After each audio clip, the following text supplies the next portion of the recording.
निर्गुणवादी राम शब्द का अर्थ निर्गुण परमात्मा से लगाते हैं। जीववादी राम शब्द का अर्थ स्व आत्मा से लगाते हैं। सभी प्राणियों में बसने वाले जीवों से लगाते हैं। समाज सुधारक, प्रेम प्रचारक उन्हें प्रेम रूप समझते हैं, जानते हैं। परम समाज सुधारक वे समझते हैं। प्रेम पुरोधा वे समझते हैं जिन्होंने जाति, ऊंच नीच और समस्त बेड़ियों को ध्वंस करके सच्चे धर्म को प्रकाशित किया। वे आदर्श का समुच्चय रूप है। जितने मानवीय आदर्श होने चाहिए वे सब के सब उनमें गर्भित है, परिपूर्ण है। तो वे समस्त उच्च आदर्शों के प्रतीक हैं। सदगुरु कबीर साहब ने राम नाम के अर्थ में बहुत कुछ समाविष्ट किया।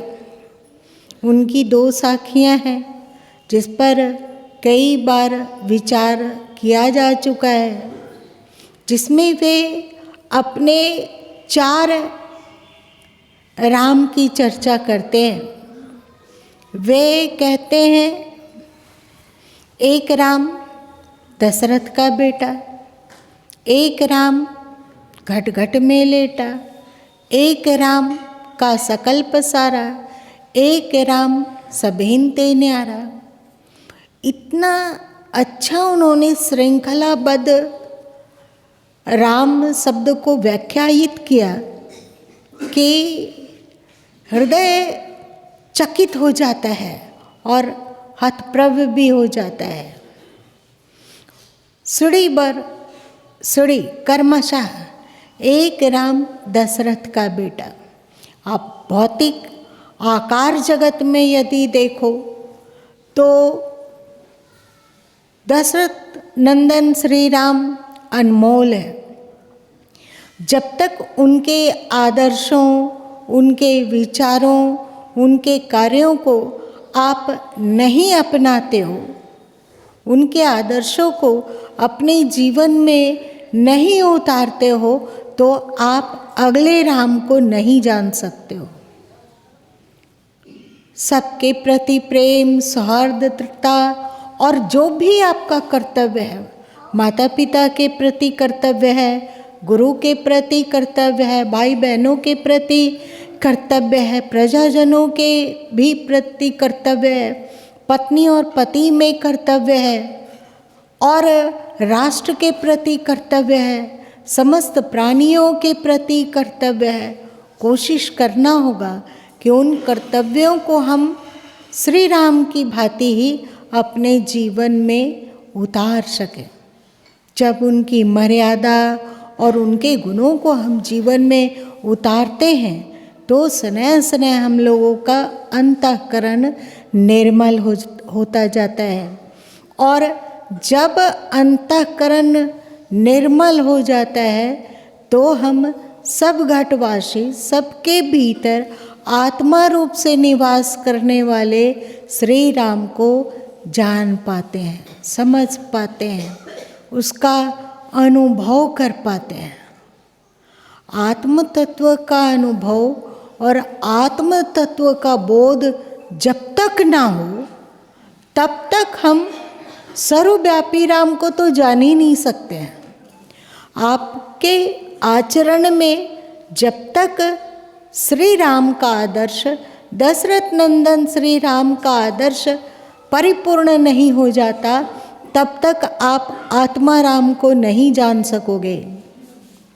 और जब तक आप आत्मा राम को नहीं जानोगे तब तक आप सर्वव्यापी सत्ता जो के ऊर्जा के रूप में, रत के रूप में, आकर्षण के रूप में, गति के रूप में परिपूर्ण है, उस सर्वव्यापी सत्ता का न बोध कर सकोगे और न ही उसमें स्थिति कर सकोगे, न ही उसे जान सकोगे, न ही उसे प्रेम कर सकोगे।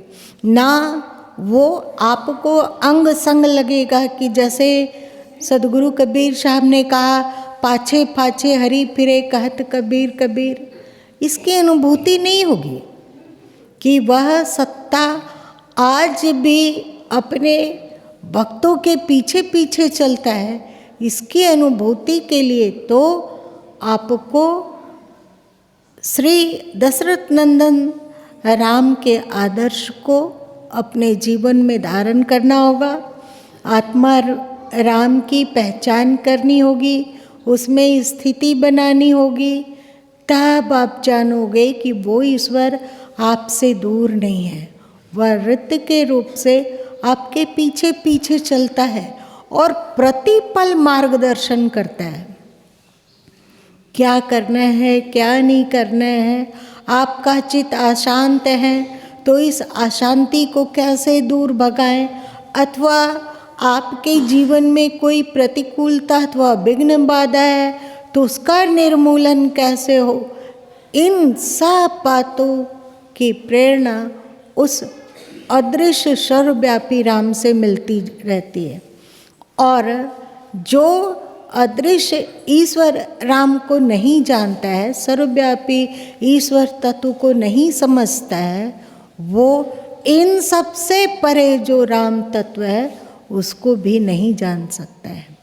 तो सदगुरु कबीर साहब ने कर्मशः कहा कि आप पहले स्थूल जगत में रहते हो, स्थूल के प्रति आपको प्रेम है, सबसे अधिक प्रेम तो अपने शरीर के प्रति ही होती है।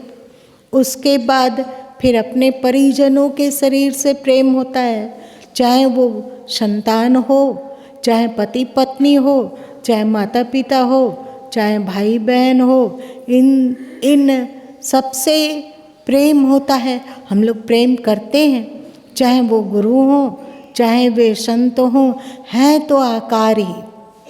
बहुत सारे लोग कहते हैं कि आकार तो नाशवान है, नाशवान की उपासना करने से कोई अविनाशी तत्व को कैसे प्राप्त कर सकता है। वे ऐसी बात बोलते हैं और कहते हैं कि हमारे सद्गुरु निराकारवादी हैं, वे आकार को नहीं मानते। ये बात सच है, पर आप पहले आकार का त्याग करने का आग्रह अपने शरीर से करो ना, अपने शरीर का मोह ममता तोड़ो ना। आपका जो शरीर के प्रति पागलपन का आकर्षण और आसक्ति है उस पर कुठाराघात करो ना। आप ये तो करते नहीं हो।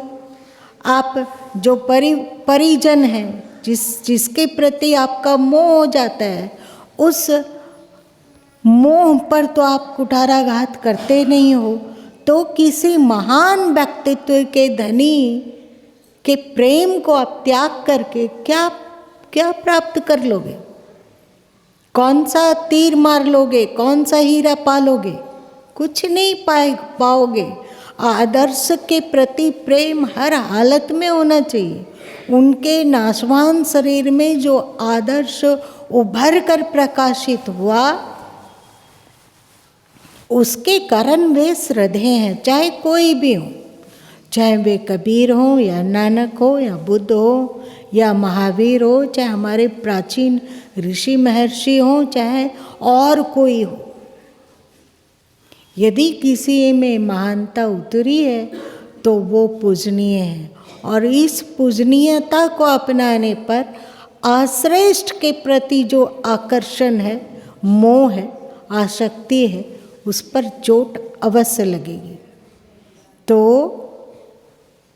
आकार प्रिय है यदि उसमें महानता है, यदि उसमें आकर्षण है, और इस के प्रति भक्ति को भी आप तोड़ना चाहते हो, तो सबसे पहले अपने सांसारिकता और सांसारिक शरीरों के प्रति जो प्रेम और आकर्षण है उसको तोड़ना चाहिए।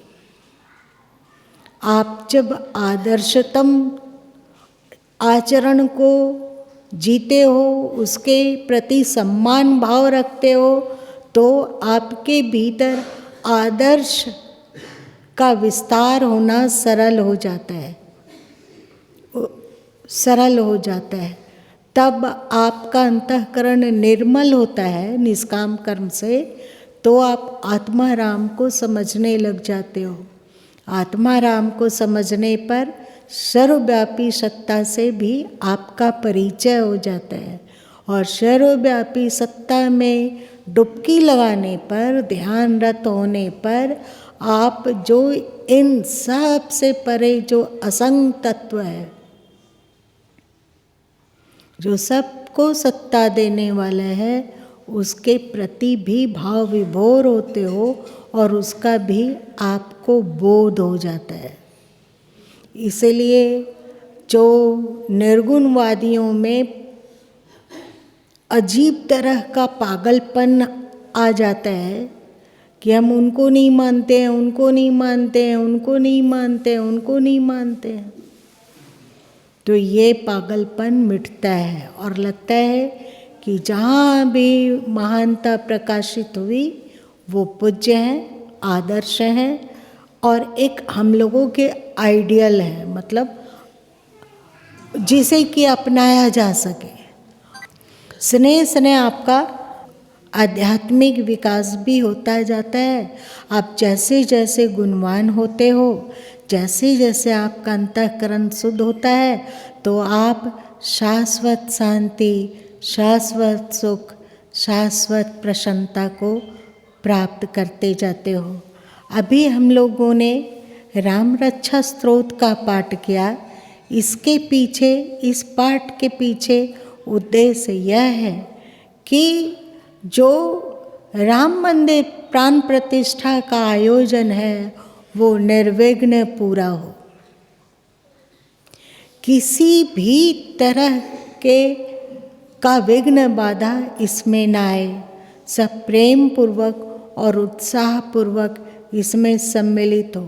कहीं भी पूरे देश में कहीं भी इस नाम पर अप्रिय घटना ना घटे।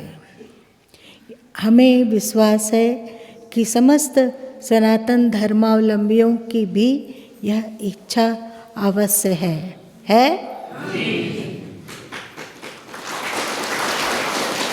अब आज 15 तारीख है, 22 तारीख 7 दिन होता है, तो ये 7 दिन हम लोग कंटिन्यू इसका पाठ सतत जारी रखेंगे और एक ही इच्छा भी निर्विघ्नता और शांति, सफलता, प्रेम।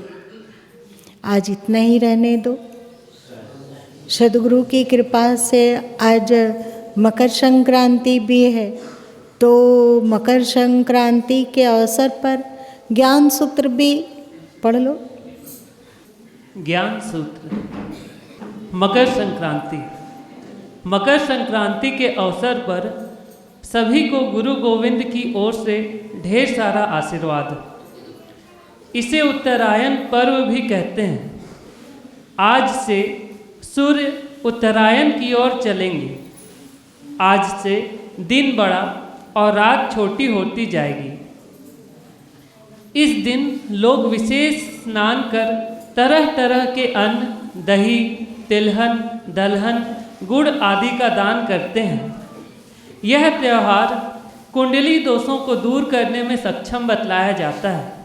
खासकर शनि, राहु आदि क्रूर ग्रहों को सौम्य बनाने और सूर्य, बृहस्पति आदि सौम्य ग्रहों को अपने अनुकूल बनाने का भी उद्देश्य रहता है। आध्यात्मिक और भौतिक उन्नति को ध्यान में रखकर हमारे पूर्वजों ने आज के दान सामग्रियों का सूत्र दिया। भारत का यह प्राचीन नियम रहा है कि नई फसल को पहले दान करके ही स्वयं उपयोग में लाते हैं। धान, दलहन, तिलहन, ईख आदि का फसल हो चुकी है। ठंड का मौसम जाने वाला है। ठंड की तुलना में बसंत में दुधारू पशुओं के दूध बढ़ते हैं। इन सब बातों को ध्यान में रखते हुए हमारे पूर्वजों ने दलहन, तिलहन, गुड़, चीनी, चावल, च्योरा, दही इत्यादि के दान का विधान बनाया। धन्य हमारे ऋषि, हमारा देश और धन्य हमारा सनातन धर्म। शुभम भवतु, मंगलम भवतु। आज इतना ही रहने देते हैं।